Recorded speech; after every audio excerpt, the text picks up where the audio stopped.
जय श्री राधे कृष्णा। आज रत्नों की श्रृंखला में हम बात करेंगे तैलमणि की।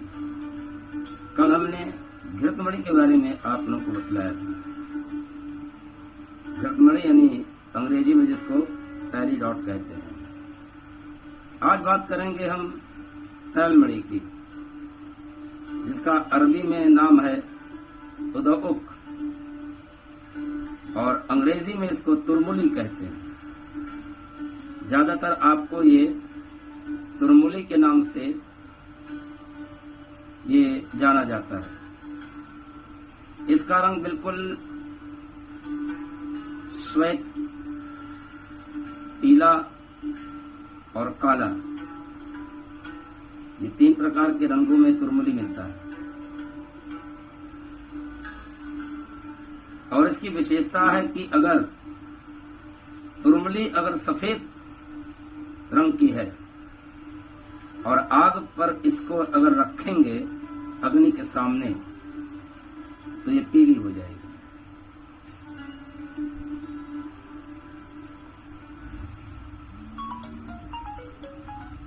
और दूसरी विशेषता है इसकी पहचान की परख कैसे करें।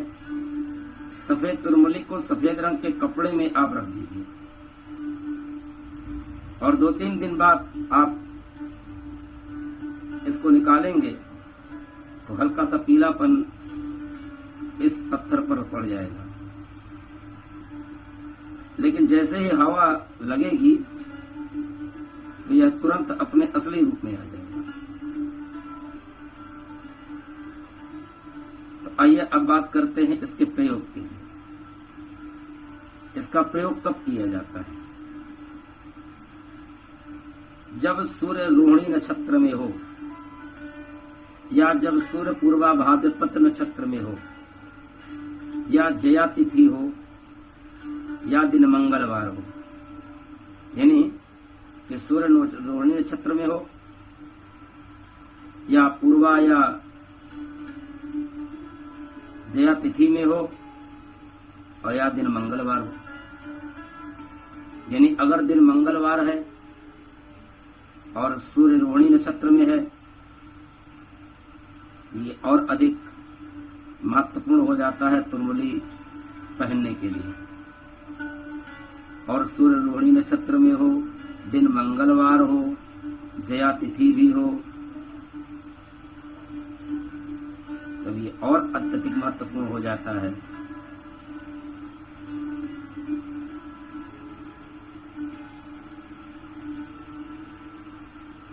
और तुरमुली की एक बड़ी विशेषता होती है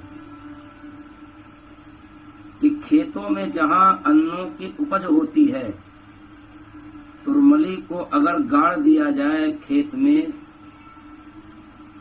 तो खेत में दुगना अनाज पैदा होगा। ये तुरमुली की खास विशेषता है। जिस खेतों में अनाज कम हो रहा हो, आप उस खेतों में तुरमुली को गाड़ दीजिए,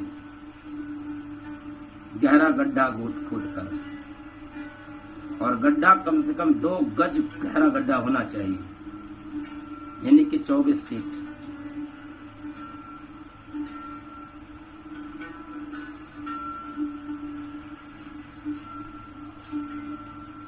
और इसका प्रभाव क्या होता है? तुरमुली को चांदी की अंगूठी में इसको धारण करें,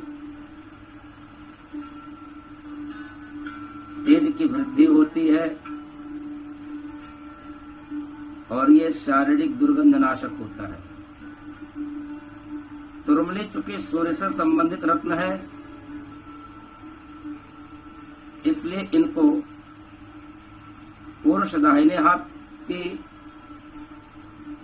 अनामिका उंगली में और स्त्री बाएं हाथ की अनामिका उंगली में धारण करें।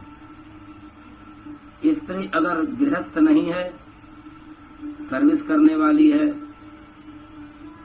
बाहर के कामकाज देखने वाली है, अध्यापिका है, नौकरी पेशे वाली है, तो स्त्री को भी ये सलाह दी जाती है कि वो स्त्री भी अपने दाहिने हाथ की अनामिका उंगली में तुरमुली को धारण करें। अन्य रत्नों की भांति इस रत्न में भी दोष होते हैं। अगर तुरमली सही नहीं है तो उसका बुरा प्रभाव भी पड़ सकता है। इसलिए तुरमली को बहुत ही सावधानी के साथ पहचान करके, परख करके, ज्योतिषीय सलाह लेकर के ही तुरमली धारण करना चाहिए। क्योंकि अगर तुरमली निर्दोष नहीं है, दोषयुक्त है, तो वो दुष्प्रभाव भी दे सकती है। तो आज के लिए इस तैलमणि की जानकारी आपको दी गई। आगे के एपिसोड में आपको भीष्मक मणि के बारे में जानकारी दी जाएगी।